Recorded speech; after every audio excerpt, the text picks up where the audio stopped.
Hello everyone, welcome to my channel Creative Ishita. So before seeing the video, please like, share, subscribe and hit the bell icon for the latest update. So today we are going to do chapter 3, that is synthetic fibers and plastic. So let's start with the chapter.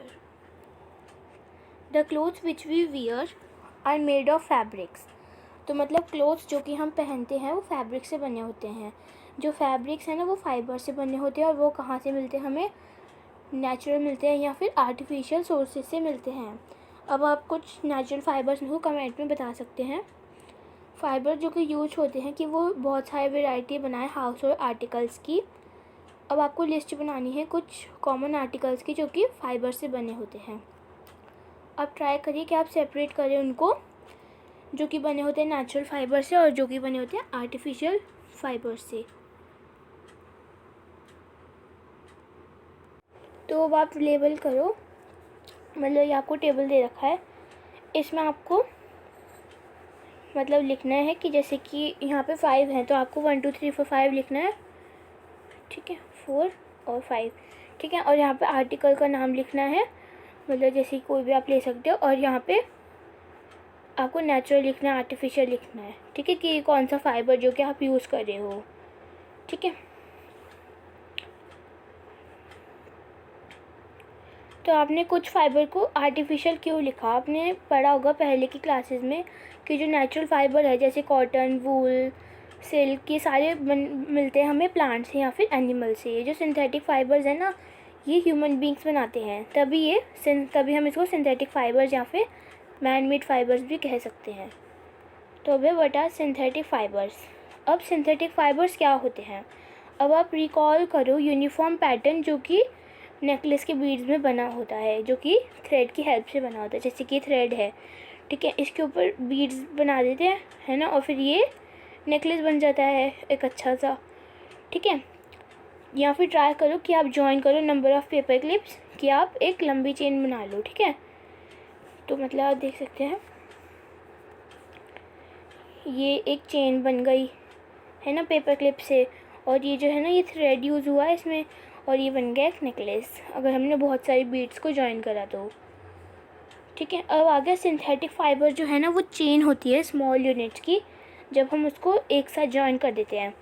हर एक small unit जो है ना वो chemical substance है. बहुत सारे small units है ना वो कंबाइन करती है कि वो लार्ज सिंगल यूनिट बन जाए, तो इनको हम पॉलीमर कहते हैं. ये जो पॉलीमर है ना ये 2 ग्रीक वर्ड से आया है. पॉली का मतलब मैनी और मर का मतलब पार्ट या फिर यूनिट. तभी जो पॉलीमर है ये बहुत सारे रिपीटिंग यूनिट से बनता है.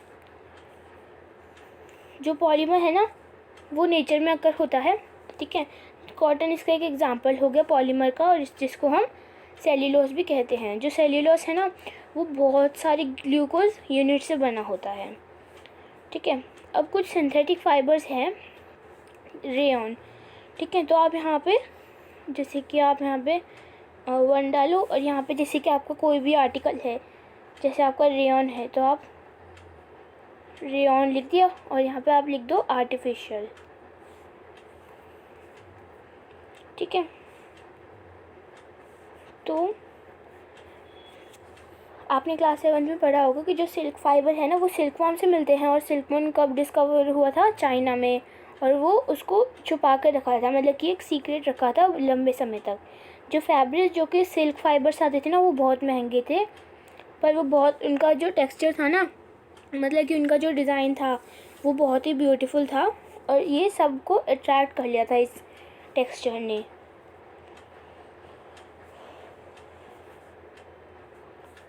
ठीक है, attempts were made to make silk artificially. तो मतलब बहुत सारे तरीके बने कि मतलब कि वो सेम सिल्क फाइबर को आर्टिफिशियली बनाए. 19वीं सेंचुरी के एंड में साइंटिस्ट जो थे ना वो सक्सेसफुल थे कि वो फैब्रिक बनाए जो जिसमें सेम प्रॉपर्टीज़ हो सिल्क की. तो ये जो फाइबर थे ना ये ऑब्टेन होते थे केमिकल ट्रीटमेंट के, वुड प्लम के केमिकल ट्रीटमेंट से. ठीक है, तो इन फाइबर को हमने रेयॉन दिया या फिर आर्टिफिशियल सिल्क कहा. ऑल्दो जो रेयॉन है ना ये हमें नेचुरल सोर्स से ही मिलता है, वुड पल्प से. ठीक है, और तब भी इसको हम मैन मेड फाइबर कहते हैं. ये चीपर होता है सिल्क से, और ये वोवन हो सकता है सिल्क फाइबर में, तभी हम इसको डाई कर सकते हैं वाइड वैरायटी कलर्स की. रेयॉन है ना वो मिक्स होता है कॉटन से कि वो बेडशीट बनाए, और वो मिक्स होता है वूल से कि वो कारपेट भी बनाए। ठीक है, अब आता है नायलॉन। नायलॉन दूसरा है मैन मेड फाइबर है, और ये कब बना था? 1931 में बना था, और ये किसी भी नेचुरल रॉ मटेरियल से नहीं बना था। ठीक है, ये बना था कोल से, वाटर से और हवा से। ठीक है, और ये फुल्ली सिंथेटिक फाइबर है। जो नायलॉन फाइबर है ना वो बहुत ही स्ट्रॉन्ग होता है, इलास्टिक होता है और लाइट होता है, और वो लस्ट्रियस होता है और इजी होता है धोने में, तभी बहुत ज़्यादा पॉपुलर बन गया क्लोथ्स बनाने में। हम बहुत सारे आर्टिकल यूज़ करते हैं जो कि नायलॉन से बने होते हैं, जैसे socks, ropes, tent, toothbrush, car seat belt, sleeping bags और भी बहुत सारे। ठीक है, जो नायलॉन है ना वो यूज होता है कि वो पैराशूट्स बनाए और रोप्स बनाए रॉक क्लाइंबिंग के वक्त। ठीक है, जो नायलॉन थ्रेड है ना वो स्ट्रॉन्गर है स्टील वायर से।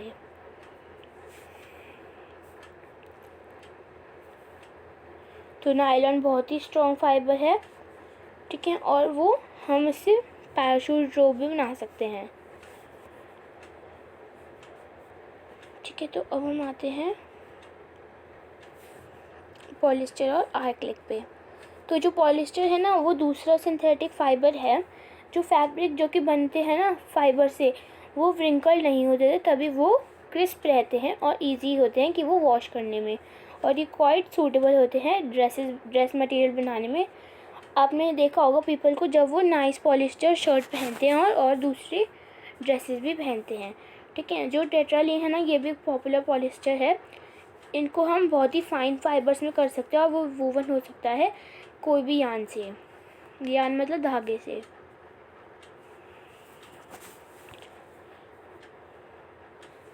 अब जो कुछ बॉटल्स होते हैं, कुछ बॉटल्स के ऊपर PET लिखा होता है।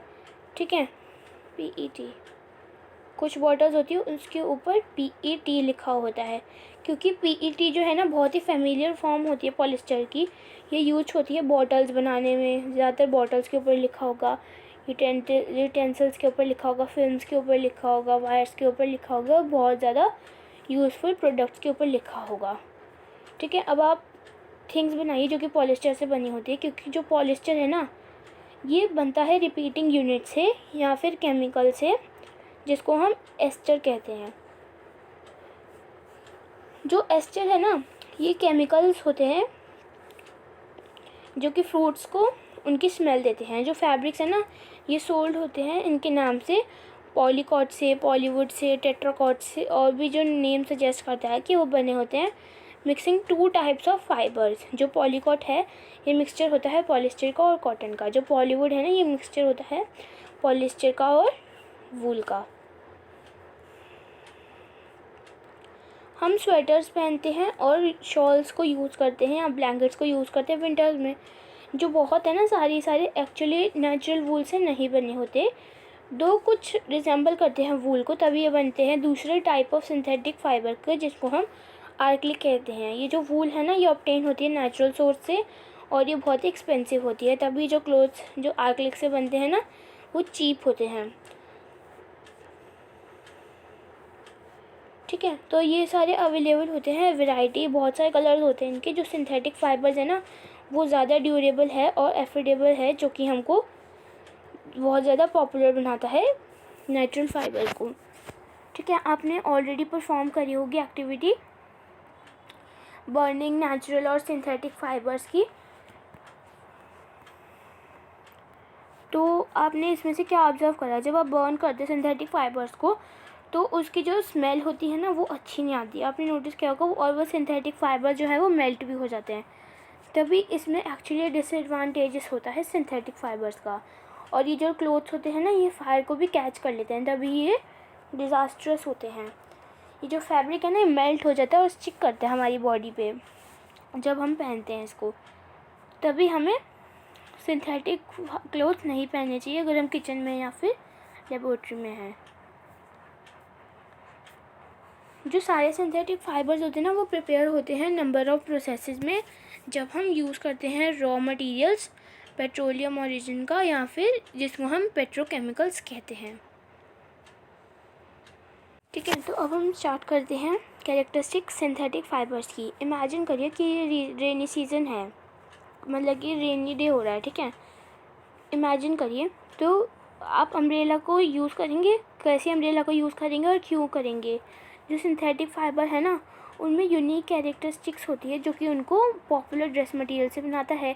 ये जल्दी से सूख जाते हैं और ये ड्यूरेबल होते हैं और लेस एक्सपेंसिव होते हैं, और ये मार्केट में इजीली अवेलेबल होते हैं और मेंटेन करने में बहुत इजी होते हैं। ठीक है, अब आप परफॉर्म करिए एक्टिविटी अपने आप से। ठीक है, तो अब आप 2 क्लॉथ के पीसेस लीजिए सेम साइज़ के, 1/2 मीटर स्क्वायर के। ठीक है, एक नेचुरल फाइबर से होना चाहिए और दूसरा सिंथेटिक फाइबर से होना चाहिए। आप अपने पेरेंट्स की भी हेल्प ले सकते हैं सिलेक्ट करने के लिए पीसेस। सो कर सकते हैं आप इन पीसेस को डिफरेंट मग्स में या कोई भी कंटेनर में जिसके सेम अमाउंट होता है वाटर का। अब आप पीसेस को लीजिए कंटेनर के आउट और 5 मिनट में स्प्रेड कर दीजिए सन में कुछ मिनट्स के लिए। ठीक है, अब कंपेयर करिए वॉल्यूम वाटर के जो कि ईच कंटेनर में रह रही है। ये जो सिंथेटिक फाइबर है ना, ये सोक करते हैं लेस या फिर ज़्यादा वाटर नेचुरल फाइबर से, और वो लेस मोर टाइम लेते हैं ड्राई होने में। तभी जो एक्टिविटी है ये हमको टेल करती है कि जो कैरेक्टरिस्टिक्स होते हैं सिंथेटिक फाइबर्स के। अब आप फाइंड आउट करिए अपने पेरेंट्स से कि इनकी ड्यूरेबिलिटी क्या है और कॉस्ट क्या है और मेंटेनेंस क्या है इन फैब्रिक्स का, और कंपेयर करिए नेचुरल फैब्रिक से। ठीक है, अब हम आते हैं प्लास्टिक के ऊपर। अब फेमिलियर होगी बहुत सारे प्लास्टिक के आइटम से, ठीक है, आर्टिकल से जो कि यूज होते हैं हर दिन। अब आप लिस्ट बनाइए इन सच आर्टिकल्स के और उनके यूजेस की।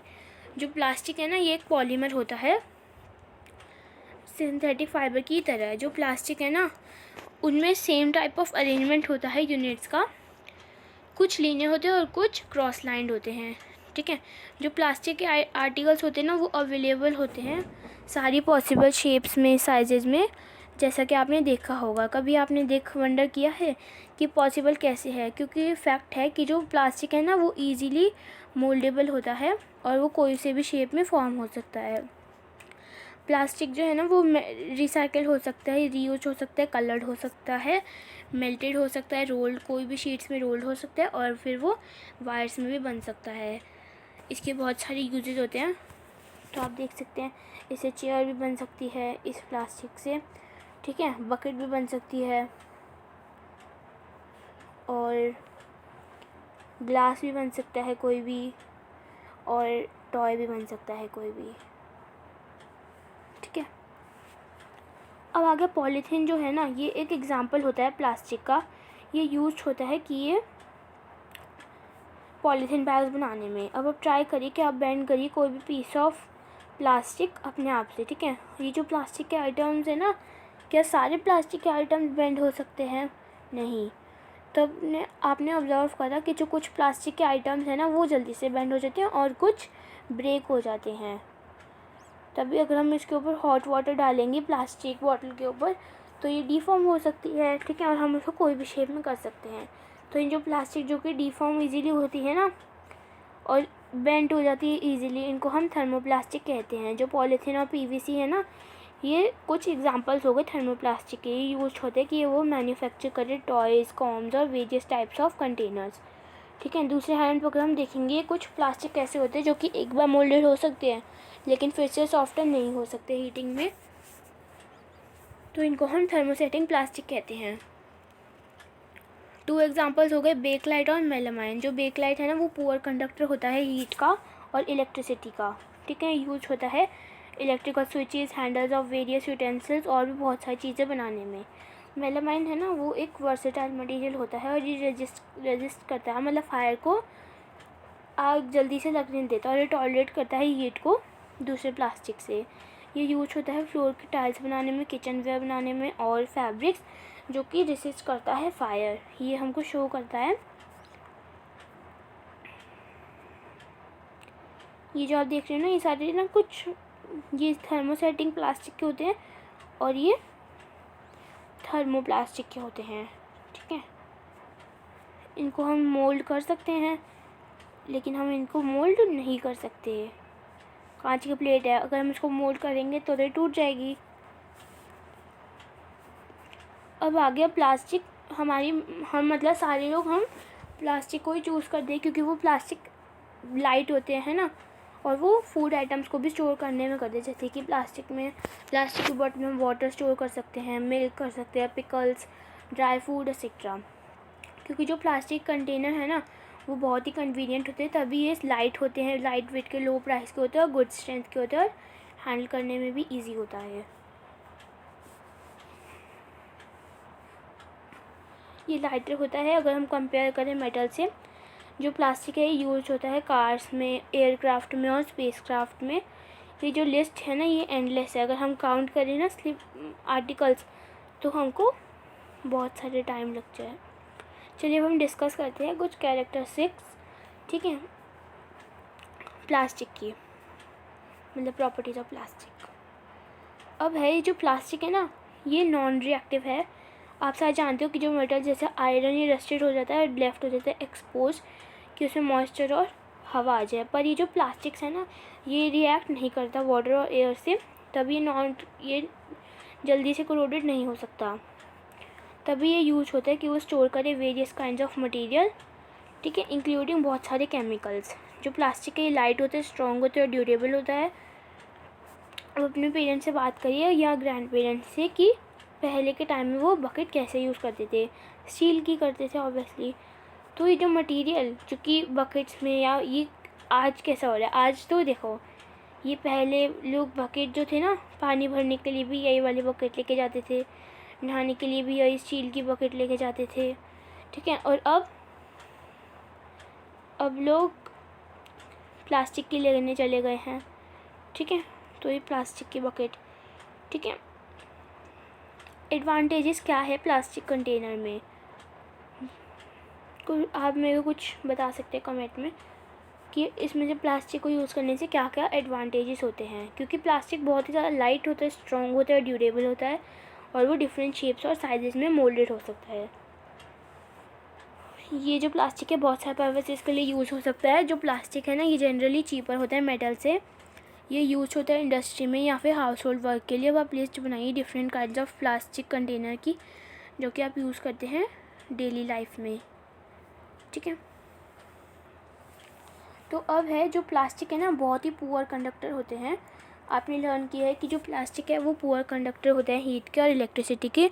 तभी जो इलेक्ट्रिकल वायर है उनमें प्लास्टिक की कवरिंग होती है और हैंडल्स होते हैं स्क्रू ड्राइवर्स की, जो कि प्लास्टिक से ही बनते हैं, ठीक है। क्योंकि अगर हम मतलब कि जैसे कि स्टील का होता है फ्राई पैन, और पीछे उसके प्लास्टिक लगा देते हैं, प्लास्टिक के हैंडल्स, क्योंकि हमको गर्म ना लगे, क्योंकि स्टील तो जल्दी से गर्म हो सकता है, इसलिए तो ये सारे प्लास्टिक के बने होते हैं। अब ये इम्पॉर्टेंट है, जो प्लास्टिक है ना, उसका बहुत ही एक्सटेंसिव यूज़ होता है हेल्थ केयर इंडस्ट्री में। कुछ एग्जांपल्स हैं इनके यूज़ के। हम पैकेजिंग करते हैं टैबलेट्स की, थ्रेड्स की, जो कि यूज़ होता है स्टिचिंग बाउंड्स में। सायरिंग्स हो सकता है, जो कि डॉक्टर के ग्लव्स में होता है, और नंबर ऑफ़ मेडिकल इंस्ट्रूमेंट्स में हो सकता है। जो स्पेशल प्लास्टिक कुकवेयर है ना, वो यूज होता है माइक्रोवेव ओवन में कुकिंग फूड करने के लिए। माइक्रोवेव ओवन में जो हीट है ना, वो कुक्स करती है फूड को, पर ये अफेक्ट नहीं करती प्लास्टिक के वेसल को। जो टेफ्लॉन है ना, ये एक स्पेशल प्लास्टिक है जिसमें ऑयल और वाटर स्टिक नहीं करता, तभी ये यूज होता है नॉन स्टिक कोटिंग या फिर कुकवेयर में। जो फायर प्रूफ प्लास्टिक होती है ना, ये सिंथेटिक फाइबर्स, ठीक है। जो फायर प्रूफ प्लास्टिक होती है ना, ये सिंथेटिक फाइबर्स जो है ना, कैच कर लेते हैं फायर इजीली। तभी इसमें ये इंटरेस्टिंग है कि जो यूनिफॉर्म्स होती है ना फायरमैन की, उनमें कोटिंग होती है प्लास्टिक, मेलामाइन प्लास्टिक की, क्योंकि जो मेलामाइन है वो पुअर कंडक्टर होता है और वो जल्दी से कैच नहीं करता। अब आगे प्लास्टिक और एनवायरनमेंट।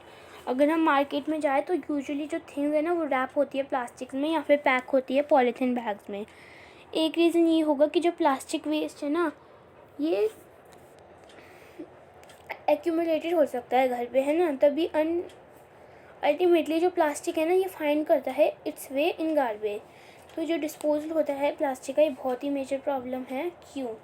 क्योंकि जो मटेरियल जो कि डिकम्पोज हो सकते हैं ना नेचुरल प्रोसेस से, जैसे कि एक्शन बाय बैक्टीरिया, तो इनको हम बायोडिग्रेडेबल कहते हैं। और मटेरियल जो कि जल्दी से डिकम्पोज नहीं होते, इनको हम नॉन बायोडिग्रेडेबल कहते हैं। सिंस जो प्लास्टिक है ये बहुत ज़्यादा ईयर्स लेता है डिकम्पोज होने में, ये इन्वायरमेंटल नहीं है, ठीक है, इन्वायरमेंट फ्रेंडली नहीं है, ये बहुत सारे इन्वायरमेंटल पोल्यूशन करता है। और ये जो बर्निंग प्रोसेसेस हैं सिंथेटिक मटेरियल्स में ये बहुत ही स्लो होते हैं और ये बर्न नहीं हो जाता है ईजीली। इस प्रोसेस में ये रिलीज़ करता है बहुत ज़्यादा पॉइजनस फ्यूम्स एटमॉस्फेयर में, जो कि कॉज करता है एयर पोल्यूशन।